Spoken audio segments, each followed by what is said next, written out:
Assalamualaikum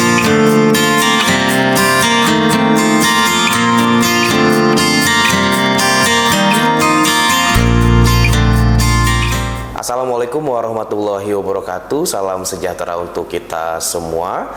Perkenalkan, saya Syahrul Hidayanto. Saya adalah salah satu dosen tetap pada program studi Sarjana Ilmu Komunikasi Fakultas Ilmu Komunikasi Universitas Bhayangkara Jakarta Raya.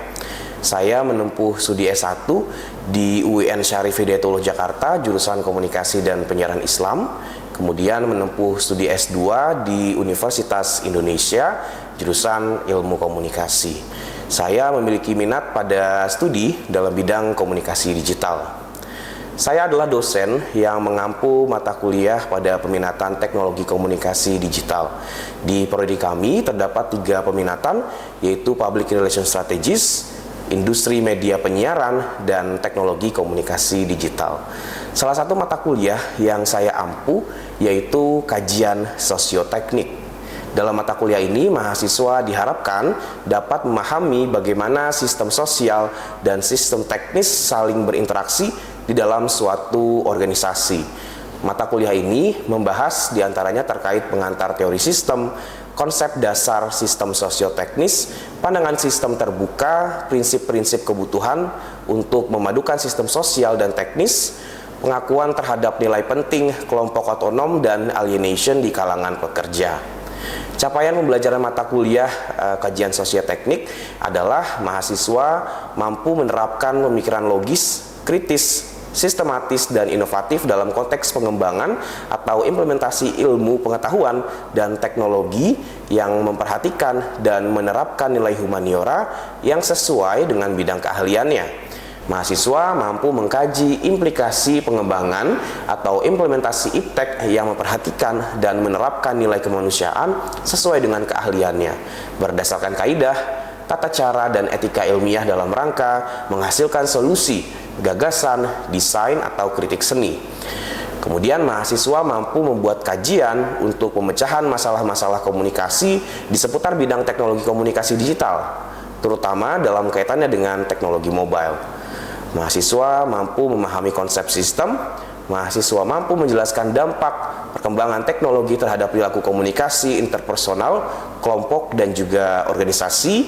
Mahasiswa mampu menganalisa peran lingkungan sosial dan teknis dalam sudut ilmu komunikasi.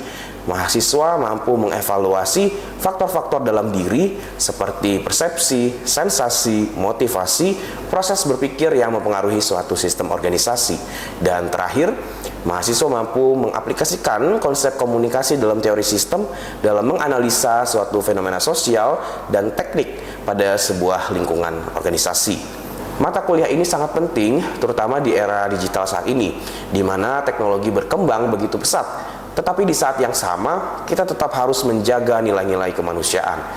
Terdapat pula buku ajar yang saya susun bersama-sama dengan dosen yang mengampu mata kuliah yang sama dari peminatan teknologi komunikasi digital. Metode pembelajaran yang digunakan dalam mata kuliah ini beragam, mulai dari ceramah interaktif, studi kasus organisasi, diskusi kelompok, dan presentasi proyek mini, yaitu di dalamnya analisis sistem sosial dan juga teknis di perusahaan.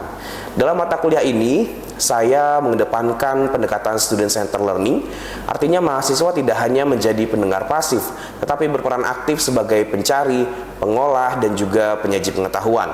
Mahasiswa akan belajar dengan cara mencari literatur dan studi kasus terkini, menganalisis dan menyampaikan pandangannya secara kritis, dan bekerja sama dalam kelompok untuk menyelesaikan proyek nyata yang berhubungan dengan organisasi sosioteknis.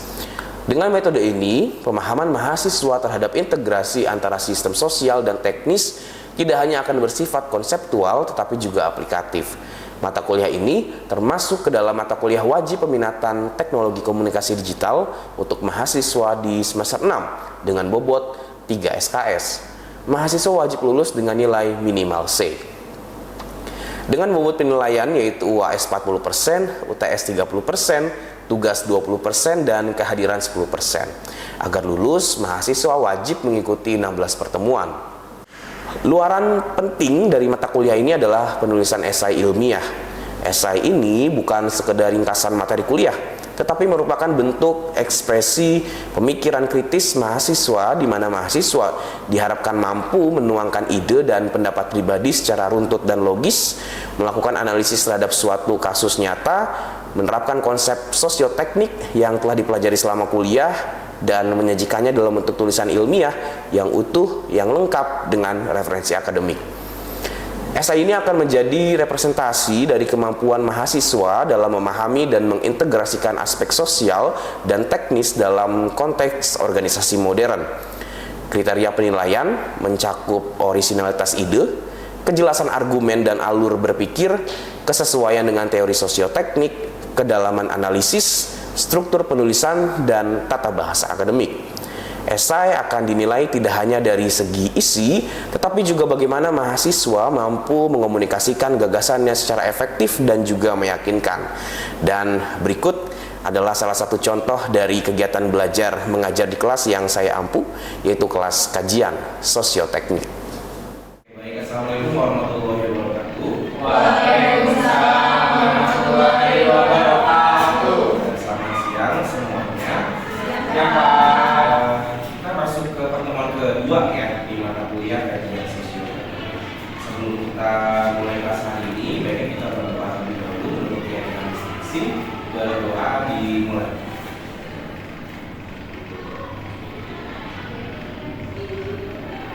Oke, berdoa selesai. Saya absen dulu ya, seperti biasa di awal kegiatan. Yang hadir bisa tunjuk tangan ya dan mengatakan hadir. Nabila Sefiana Azali, hadir Pak.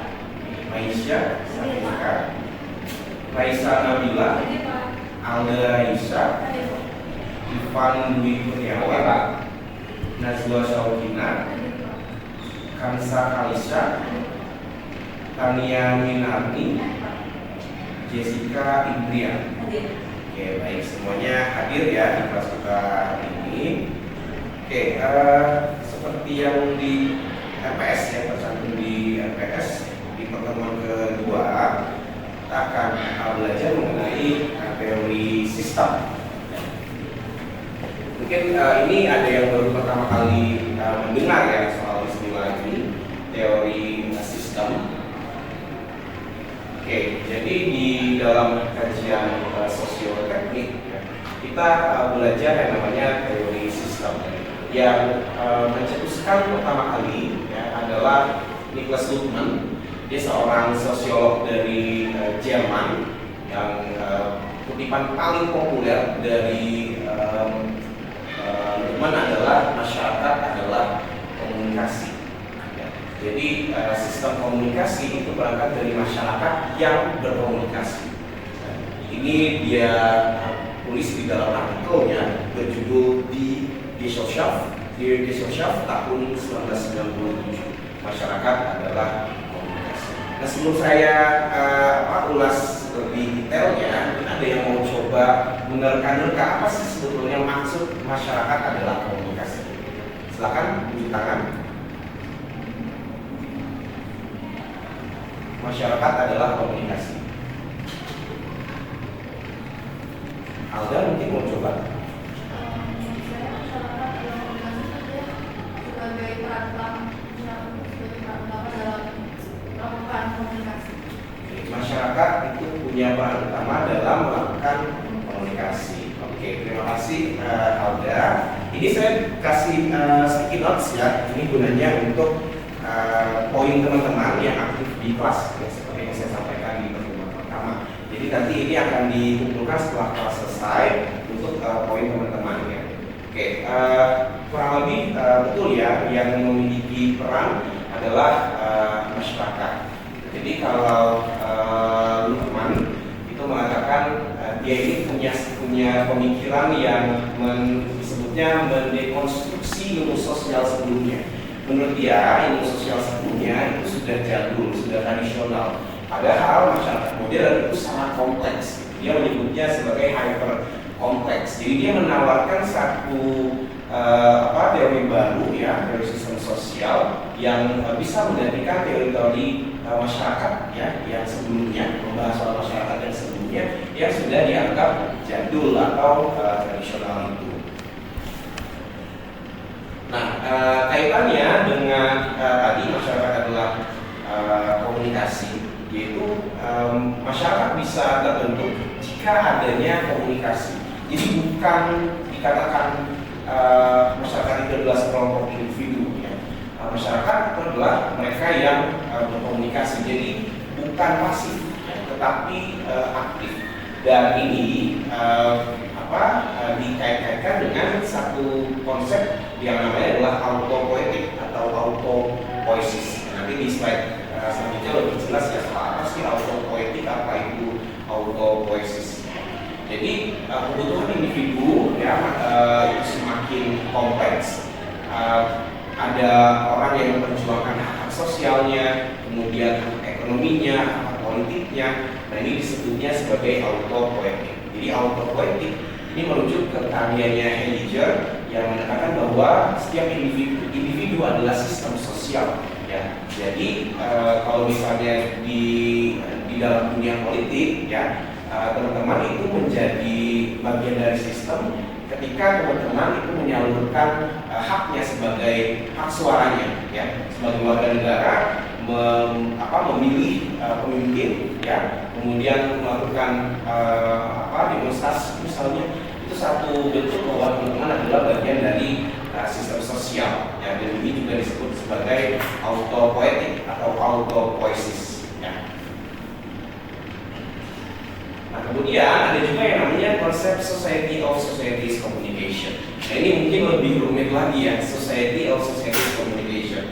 Ini dikatakan tadi ya, masyarakat atau individu dalam hal ini itu bukan pasif, dia itu harus aktif, dia itu harus bersuara. Karena kalau begitu dia akan terpinggirkan, ya, dia tidak masuk ke dalam sistem. Menurut Luhmann begitu. Ya, jadi Society of Societies Communication adalah mereka society yang terbentuk karena adanya komunikasi di antara individu. Jadi kalau misalnya individu tidak berkomunikasi, ya dia tidak bisa disebut sebagai masyarakat. Dia bukan bagian dari masyarakat. Ya. Makanya dia punya konsep yang juga fenomenal ya, Society of Societies Communication. Nah ini ya, jadi menurut Luhmann, individu itu bagian dari masyarakat, dia harus aktif ya di dalam kehidupan sosial, ekonomi dan politik, dan juga dia harus eksis. Gitu. Jadi keeksistensiannya itu kemudian berujung pada dia dianggap sebagai bagian dari sistem.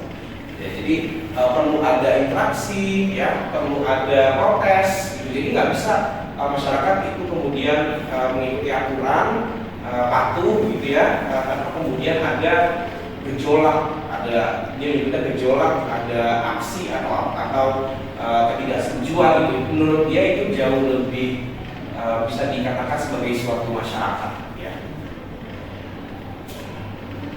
Nah tadi ya konsep Society of Societies Communication itu melahirkan yang namanya sistem autopoietik. Di sini ada yang backgroundnya SMA-nya biologi. Nggak ada ya, ini semuanya sosial, makanya maksudnya komunikasi ya.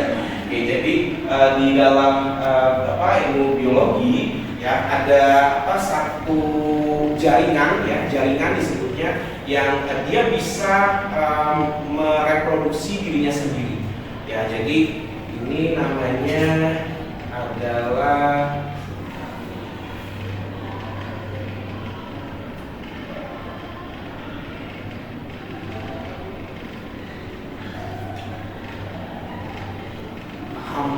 istilahnya dari Hamburg-Purana, autopoietik, jaringan yang dia bisa memproduksi dirinya sendiri lewat interaksi, kemudian membentuk penyadari jaringan yang memproduksi diri mereka sendiri. Nah, makanya disebutnya autopoietik ya. Itu bagian dari konsep Society of Society Communication. Jadi dia bisa dengan sendirinya melahirkan generasinya gitu. Jadi lewat interaksi dia bisa melahirkan generasi penerusnya gitu lah ya. Nah ini juga satu sifat dan karakter dari seorang individu, dia bisa memperjuangkan hak hidupnya ya, masyarakat kontemporer saat ini. Kemudian konsep ini juga dianggap bertentangan. Nah, ini yang kemudian si Luhmann juga menjadi pendobrak lah ya sosiolog-sosiolog saat itu, bahwa kehidupan itu dinamis ya, jadi tidak kemudian sesuai dengan teori sosial yang tradisional. Ya, jadi dia merasa ini harus diubah gitu ya. Nah, ini masih dengan sistem autopoietik yang tadi saya bilang, bahwa masyarakat itu harus bersuara ya melalui saluran-saluran yang ada supaya dia kemudian dikatakan sebagai bagian dari sistem sosial gitu ya. Jadi Luhmann menegaskan bahwa logika setiap sistem masyarakat itu tumbuh dari operasi dan sejarah sistem itu sendiri. Jadi masyarakat itu sendiri yang kemudian membentuk sejarahnya sendiri ya lewat interaksi, lewat komunikasinya gitu ya. Nah, yang paling yang harus diingat, Luhmann bilang bahwa teori sistem sosial dia itu sangat konstruktif, anti humanis dan anti radikal. Nah, konstruktif di sini berarti adalah merekonstruksi teori-teori sosial lama dengan yang baru yang sesuai zamannya. Makanya dia bilang ini konstruktif. Kemudian anti humanis berarti dia tidak menganggap masyarakat kalau si individu itu tidak berinteraksi, yang saya bilang, tidak bersuara, tidak berkomunikasi dengan yang lain. Makanya disebut sebagai anti humanis. Dan anti radikal. Ya, anti radikal artinya memberikan kesempatan bagi individu untuk berkomunikasi sebagai suatu masyarakat. Jadi dia sistem autopoietik Luhmann mengatakan kalau secara konstruktif, anti humanis dan anti radikal. Nah, ada yang tahu ini gambar apa? Manusia purba. Manusia purba, evolusi ya. Evolusi dari siapa? Dari manusia purba dari bahkan sampai jadi manusia. Oke, yang mencetuskan itu siapa? Kalau kalian kan baca di buku-buku pelajaran, siapa masih ingat nggak tokoh?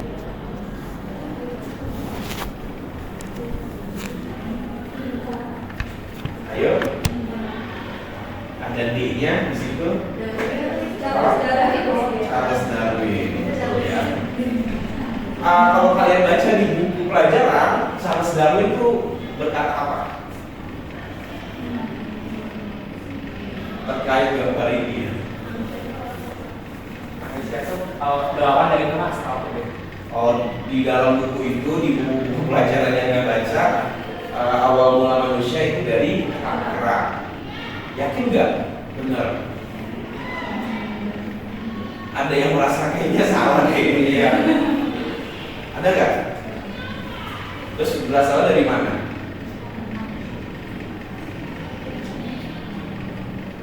Ada yang berpendapat.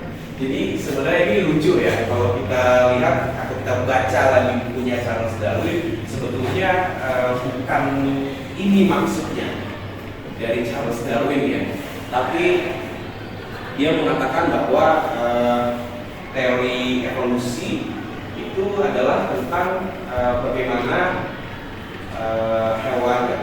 makhluk hidup lah ya, maksudnya makhluk hidup itu bisa beradaptasi, kemudian jadi bukannya dari kera terus jadi manusia ya, tapi dia lebih meng-highlight bagaimana proses evolusi itu based on seleksi alam, kemudian ketidakmampuan dia bertahan hidup di satu lingkungan gitu, sehingga kemudian hanya tercipta homogenitas, tercipta makhluk hidup tertentu saja yang bisa bertahan di satu environment gitu menurut dia. Nah, jadi sebenarnya yang si Charles Darwin itu lebih kompleks ya.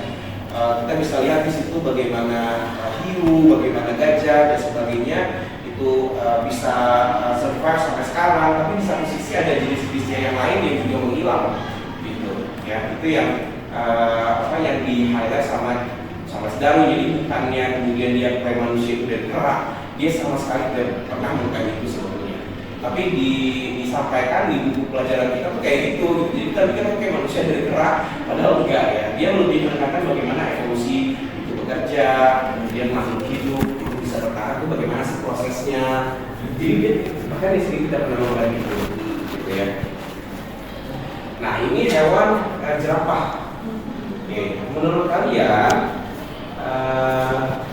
kenapa jerapah lehernya panjang?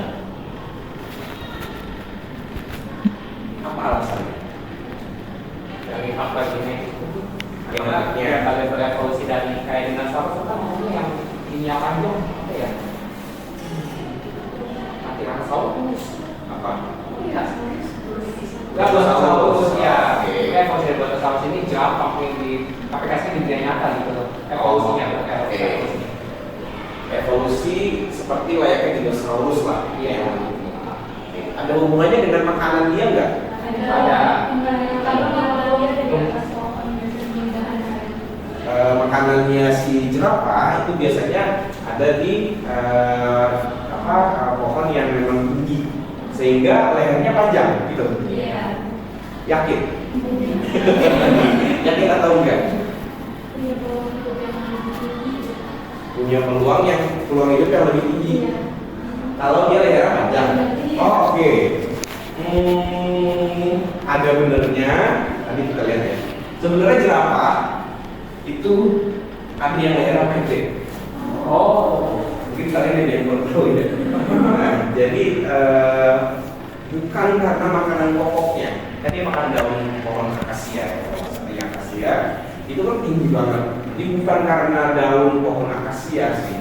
Kemudian lehernya diciptakan panjang ya. Dia makan makanan rumput itu sebenarnya dia bisa. Jadi di Afrika itu ada jerapah yang lehernya pendek, ada jerapah yang lehernya panjang. Tapi tadi ya karena proses evolusi, mereka yang lehernya pendek itu akhirnya lama-kelamaan makin habis. Ya ketika dia tidak mampu bersaing, berkompetisi dengan hewan-hewan lain yang juga punya makanan pokok yang sama, sehingga yang bertahan sampai sekarang itu adalah jerapah yang lehernya panjang, padahal leher yang pendek itu ada. Gitu. Ya itu yang teman-teman tidak tahu. Jadi bukan karena makanan pokoknya kemudian lehernya jadi panjang enggak, gitu. Tapi karena memang sebenarnya jenisnya banyak sekali. Tapi karena tadi ya ada persaingan, ya seleksi alam, sampai akhirnya mereka yang tidak bisa bertahan itu akan terpinggirkan. Gitu. Nah ini kaitannya dengan teori sistem apa menurut kalian? Ini lumayan agak berat ya. Kita pelajari apa ya kaitannya dengan si teori sistem itu. Jerapah yang tidak bisa bertahan tersisihkan, dikaitkan dengan teori sistem itu apa menurut kalian?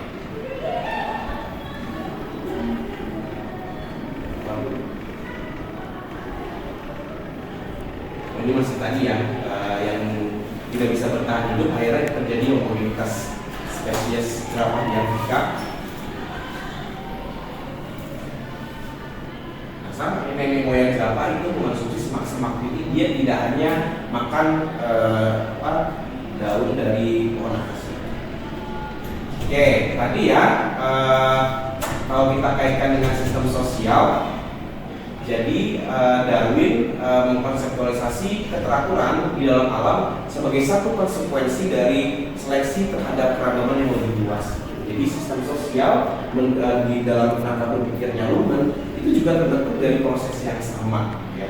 Terbentuk secara alami dalam proses seleksi terhadap berbagai kemungkinan tindakan sosial yang mungkin dilakukan, memproduksi sebagian dari tindakan sosial dan memikirkan berbagai tindakan sosial hingga sulit untuk terulang.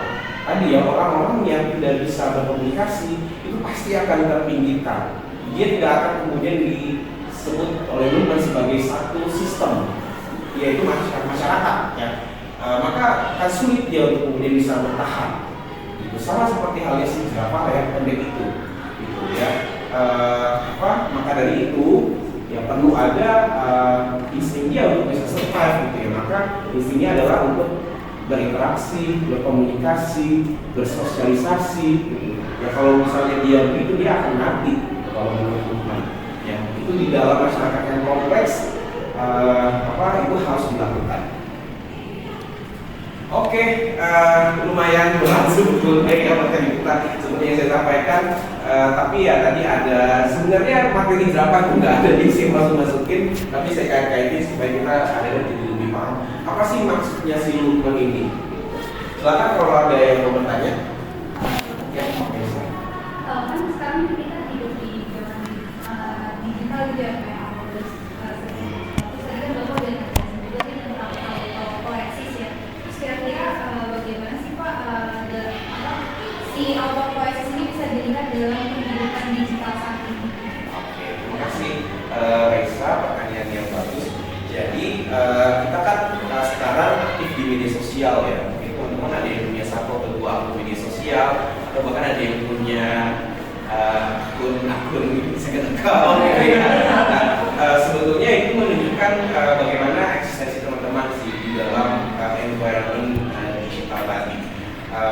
Bisa dilihat ya kalau disebut bagian dari autopoietic atau autopoiesis adalah ketika teman-teman aktif di situ, berinteraksi di situ, menyampaikan pendapat, menyampaikan aspirasi di situ. Gitu. Jadi teman-teman sebagai user media sosial itu bukan hanya sebagai pembaca saja, mereka yang pasif, tetapi teman-teman ikut terlibat apapun itu ya.